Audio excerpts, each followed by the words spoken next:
नमस्कार, मैं हूं आपके साथ मयंक। आज 22 तारीख है। पिछले 12 घंटों के अंदर ईरान, अमेरिका, इजराइल से जुड़े सारे अपडेट मैं आपको बताऊंगा। साथ ही ये भी बताऊंगा कि आखिर कैसे ईरान और अमेरिका के बीच जो बातचीत होनी थी वो बातचीत बिगड़ती दिखाई दे रही है और कैसे मामला एक बार फिर जंग की तरफ बढ़ता दिखाई दे रहा है। लेकिन शुरुआत करते हैं इस वक्त की सबसे बड़ी खबर के साथ। देखिए, इस वक्त की सबसे बड़ी खबर स्विट्जरलैंड में ईरान और अमेरिका की बातचीत मुश्किल में फंस गई है। ईरान ने बातचीत बीच में रोकने का फैसला किया है। देखिए, कल ये जो घटनाक्रम हुआ, ये बेहद ही दिलचस्प है।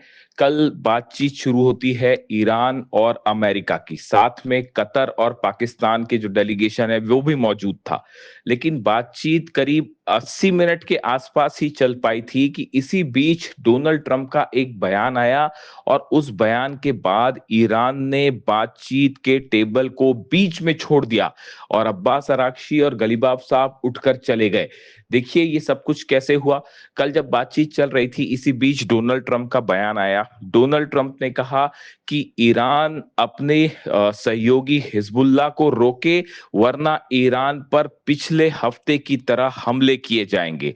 इस तरह का बयान आया डोनाल्ड ट्रंप की तरफ से। डोनाल्ड ट्रंप ने यह भी कहा कि अगर स्ट्रेट ऑफ हॉर्मूज फिर से बंद किया तो इसका नतीजा बेहद बुरा होगा।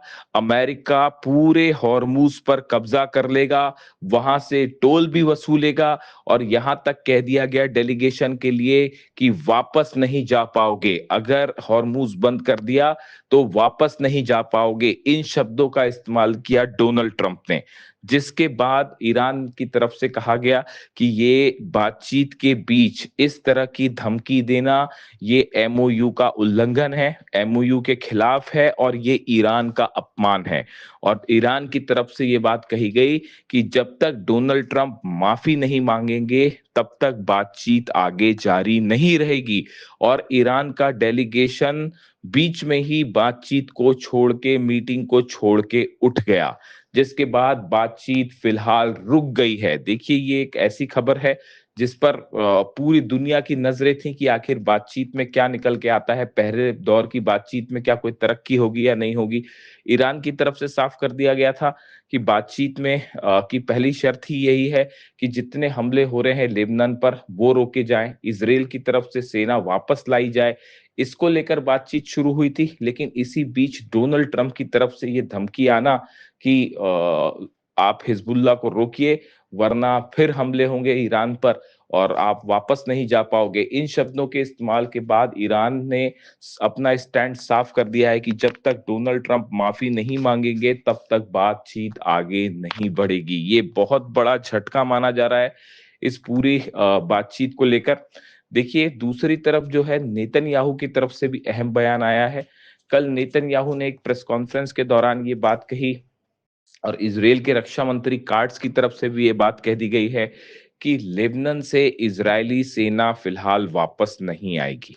देखिए, हमलों में कुछ कमी जरूर आई है पिछले 24 घंटे के अंदर, लेकिन सेना वापस नहीं लाई जाएगी, ये बात नेतन्याहू ने भी साफ कर दी है और इजराइल के रक्षा मंत्री कार्ड्स ने भी साफ कर दी है। ऐसे में ये माना जा रहा है कि लेबनान में आगे जो ऑपरेशंस हैं इजराइल के, वो वैसे ही जारी रहेंगे। भले बातचीत कल शुरू होनी थी इसलिए हमले कुछ कम किए गए, लेकिन इजराइल का स्टैंड साफ है कि हिजबुल्लाह के खिलाफ कार्रवाई जारी रहेगी और हमले होते रहेंगे। पिछले 3 से 4 दिनों के अंदर इजराइल की तरफ से जो हमले हुए, उसका करारा पलटवार भी देखने को मिला है। कई इजरायली सोल्जर्स की मौत हुई है, कई टैंक्स तबाह हुए हैं, कई गाड़ियां इजराइल की तबाह हुई हैं। यानी भयानक जंग वाली स्थिति है लेबनान में। अब इन हालात के बीच में देखिए, एक और बड़ा अहम बयान आया है। करीबी है डोनाल्ड ट्रंप के सेनेटर, उनकी तरफ से ये बयान आया। उन्होंने ये बात कही कि आने वाले वक्त में डोनाल्ड ट्रंप जो है वो हॉर्मूज पर पूरी तरह से कब्जा कर सकते हैं और इस अमेरिका जो है वो टोल वसूल सकता है हॉर्मूज से। देखिए, ये बड़ी हैरान करने वाले बयान सामने आए हैं। अमेरिका के तरफ से लिंडसे ग्राहम जो है बेहद करीबी माने जाते हैं सेनेटर, और बताया जाता है कि उन्हीं की तरफ से पूरा ईरान का प्लान भी तैयार किया गया था। इस तरह की बातें भी होती है, दावे होते हैं। अब लिंडसे ग्राहम का ये कहना है कि आने वाले चंद दिनों में कब्जा कर लेना चाहिए हॉर्मूज पर, हॉर्मूज को पूरी तरह से अपने नियंत्रण में लेना चाहिए और टोल भी वसूलना चाहिए। यानी देखिए, ये एक ऐसी बात है, ये एक ऐसा सुझाव उनकी तरफ से आया जिसको लेकर इस बात पर सवाल उठते हैं कि आने वाले दिनों में आखिर डोनाल्ड ट्रंप और अमेरिका की मंशा क्या है। अब कुल मिला के हालात ये हैं कि डेलीगेशन स्विट्जरलैंड में है, लेकिन बातचीत फिलहाल रुक गई है। डोनाल्ड ट्रंप की तरफ से अभी कोई बयान, अपने उन्होंने जिस तरह से बयान दिया उसके बाद से उनकी तरफ से कोई सफाई नहीं आई है। वहीं पाकिस्तान और कतर का डेलीगेशन भी इस मीटिंग में मौजूद था। एक बेहद दिलचस्प बात ये भी देखने को मिली कि कल शहबाज शरीफ ने ईरान के विदेश मंत्री अब्बास अरागची साहब से हाथ मिलाया, लेकिन ईरान के डेलीगेशन के किसी भी सदस्य ने अमेरिका के डेलीगेशन के किसी भी सदस्य से कोई हाथ नहीं मिलाया, ना ही उनके से किसी तरह की कोई आमने सामने किसकी कोई बातचीत देखी गई। देखिए, ये बेहद अहम बात है। पूरी तरह से ईरान ने अमेरिका की डेलीगेशन, चाहे जेडी वेंस हो, चाहे कुशनर हो, चाहे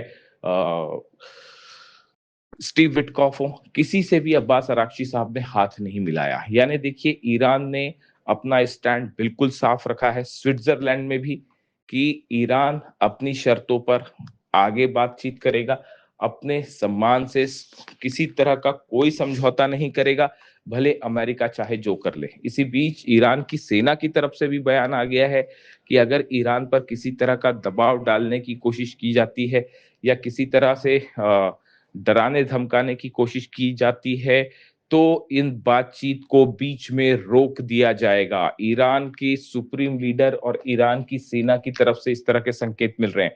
साथ ही ईरान की सेना के कुछ बड़े कमांडर्स ने यह भी कहा है कि अगर हॉर्मूज में किसी तरह की कोई गुस्ताखी डोनाल्ड ट्रंप करते हैं, तो मिसाइलों से जवाब दिया जाएगा। पूरे हॉर्मूज पर ईरान अपने कब्जे में ले लेगा और एक भी जहाज वहां से फिर नहीं निकल पाएगा।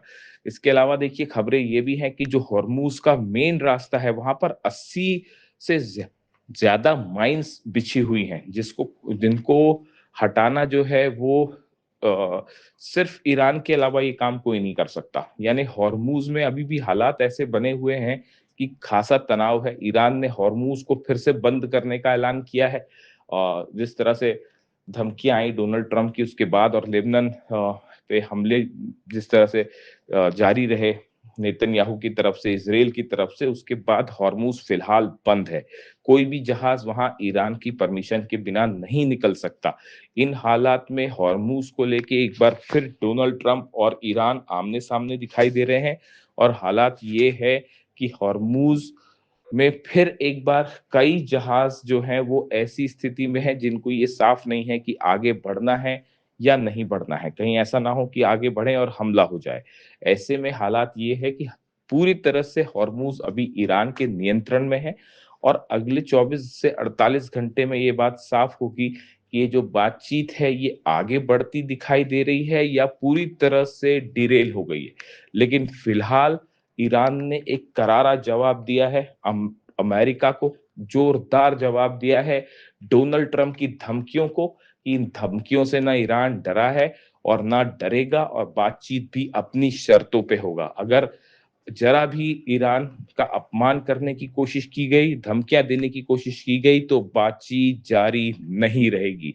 इसे ईरान का डोनाल्ड ट्रंप को एक और करारा जवाब माना जा रहा है। अब सबकी नजरें हैं कि आखिर डील का आगे क्या होता है।